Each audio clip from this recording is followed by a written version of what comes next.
ಪ್ರಿಯರೇ, ದೇವರು ಒಳ್ಳೆಯವರು, ಒಳ್ಳೆಯದನ್ನೇ ಮಾಡುವವರಾಗಿದ್ದಾರೆ. ಈ ಕ್ರಿಸ್ಮಸ್ ಕೊಂಡಾಟದ ಕಾಲದಲ್ಲಿ ಬೆತ್ಸೆಬಳನ್ನು ನಾವು ನೆನಪು ಮಾಡಿಕೊಳ್ಳಬೇಕು. ಇವಳು ಉರಿಯನ ಹೆಂಡತಿ ಆಗಿದ್ದಳು. ಮತ್ತಾಯ ಪತ್ರಿಕೆ 1ನೇ ಅಧ್ಯಾಯ 6 ನಾವು ನೋಡುವುದಾದರೆ, ಈಶಾಯನಿಂದ ಅರಸನಾದಂಥ ದಾವೀದನು ಹುಟ್ಟಿದನು. ಅರಸನಾದ ದಾವೀದನಿಂದ ಉರಿಯನ ಹೆಂಡತಿಯಾಗಿದ್ದವಳಲ್ಲಿ ಸೊಲೊಮೋನನು ಹುಟ್ಟಿದನು. ದಾವೀದನು ಈಕೆಯೊಟ್ಟಿಗೆ ಕೂಡಿ ನಂತರ ಮದುವೆಯಾದನು. ಮತ್ತೊಮ್ಮೆ ಈ ರೀತಿಯ ಹೆಣ್ಣನ್ನು ನಾವಿಲ್ಲಿ ನೋಡಬಹುದು.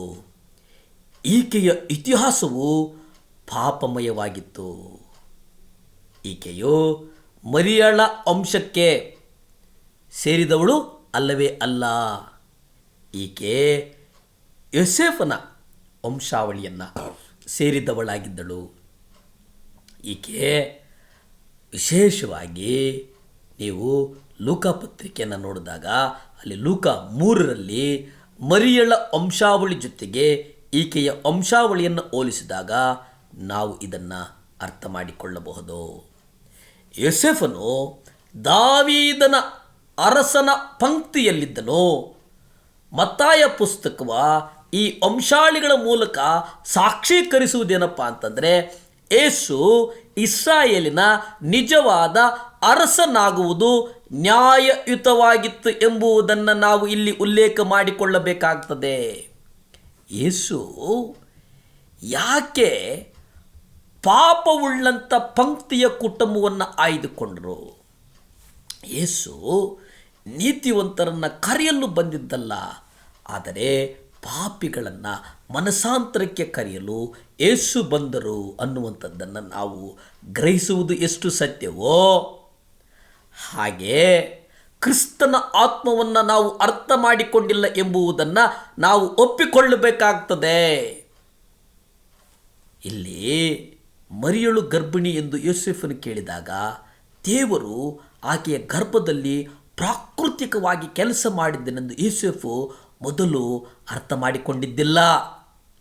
ಮತ್ತಾಯ ಪತ್ರಿಕೆ 1ನೇ ಅಧ್ಯಾಯ 19 ನೀವು ನೋಡಿ.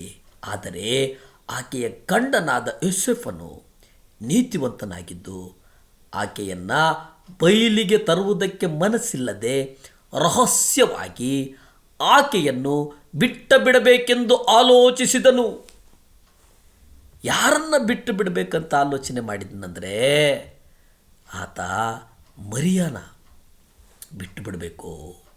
ಮರಿಯಾಳು ಗರ್ಭಿಣಿಯಾಗಿದ್ದನ್ನು ಕೇಳಿ ಆತನು ಬಿಟ್ಟು. ಆದರೆ ನಾವು ಇಲ್ಲಿ ಏನನ್ನು ಕಲಿತೀವಿ ಅಂತಂದರೆ, ನೀತಿವಂತರ ಬಗ್ಗೆ ಸುವಾರ್ತೆಯ ಸಂದೇಶ ಅಗತ್ಯ ಏನಿತ್ತು ಅಂತಂದರೆ, ಅನೀತಿಯ ಮನುಷ್ಯನು ನೀತಿವಂತನಾಗುವುದು ಎಂಬುದಾಗಿತ್ತು. ಹೊಸ ಒಡಂಬಡಿಕೆಯಲ್ಲಿ ನೀತಿವಂತ ಮನುಷ್ಯ ಎಂದು ಕರೆಯಲ್ಪಡುವ ಮನುಷ್ಯನು ಯೋಸೇಫನಾಗಿದ್ದನು. ಆತನ ನೀತಿವಂತಿಕೆ ಮತ್ತೊಬ್ಬ ವ್ಯಕ್ತಿಯ ಪಾಪವನ್ನು ಮುಚ್ಚಿಡಲು ಮನಸ್ಸು ಮಾಡುವುದಕ್ಕೆ ಸಂಪರ್ಕ ಹೊಂದಿದನು. ಆ ವ್ಯಕ್ತಿಯ ಬಗ್ಗೆ ನಾಚಿಕೆ ಪಟ್ಟಿಕೊಳ್ಳಬಾರದೆಂದು ಯೋಸೇಫನು ಇಚ್ಛಿಸ್ತಾನೆ. ನಿಜವಾದ ನೀತಿವಂತನ ಮನುಷ್ಯನ ಆತ್ಮ ಇದಾಗಿದೆ. ಆತನು ತನ್ನ ಜನರನ್ನು ಅವರ ಪಾಪಗಳಿಂದ ಬಿಡಿಸಿ ಕಾಯುವನು. ಯೇಸು ಎಂಬ ಹೆಸರಿನ ಅರ್ಥ ಇದೇ ಆಗಿದೆ. ಯೇಸು ಅಂತಂದರೆ ಆತನು ತನ್ನ ಜನರನ್ನು ಅವರ ಪಾಪಗಳಿಂದ ಬಿಡಿಸಿ ಕಾಯುವವನಾಗಿದ್ದಾನೆ. ಪ್ರಿಯರೇ, ಕರ್ತನು ನಮ್ಮ ಪಾಪಗಳನ್ನು ಬಿಡಿಸುವವನಾಗಿದ್ದಾನೆ. ಪ್ರಾರ್ಥಿಸಿಕೊಳ್ಳೋಣವೇ. ಭೂಮಿ ಆಕಾಶಗಳನ್ನು ಉಂಟು ಮಾಡಿದಂಥ ಸರ್ವಶಕ್ತನಾದಂಥ ದೇವರೇ ಸ್ತೋತ್ರಪ್ಪ. ಇಮ್ಮಾನುವೇಲ್ ಆದಂಥ ದೇವರೇ ಸ್ತೋತ್ರಪ್ಪ. ಈ ಲೋಕಕ್ಕೆ ನಮ್ಮೆಲ್ಲರ ಪಾಪಗಳ ನಿಮಿತ್ತ ದೇವರೇ, ನಮ್ಮ ಪಾಪಗಳ ಬಿಡಿಸುವ ಸಲುವಾಗಿ ಈ ಲೋಕಕ್ಕೆ ಬಂದಿದ್ದಕ್ಕಾಗಿ ಸ್ತೋತ್ರನಪ್ಪ. ದೇವರೇ, ನೀವು ಬರುವಿಕೆಗಾಗಿ ಅಪ್ಪ ಯೇಸುವೆ, ಸೂರ್ಯ ಚಂದ್ರ ನಕ್ಷತ್ರಗಳೆಲ್ಲವೂ ನಿಮಗೆ ದಾರಿ ತೋರಿಸುವುದು ಎಂಬುದಾಗಿ ನಾವು ನೋಡ್ತೇವಪ್ಪ.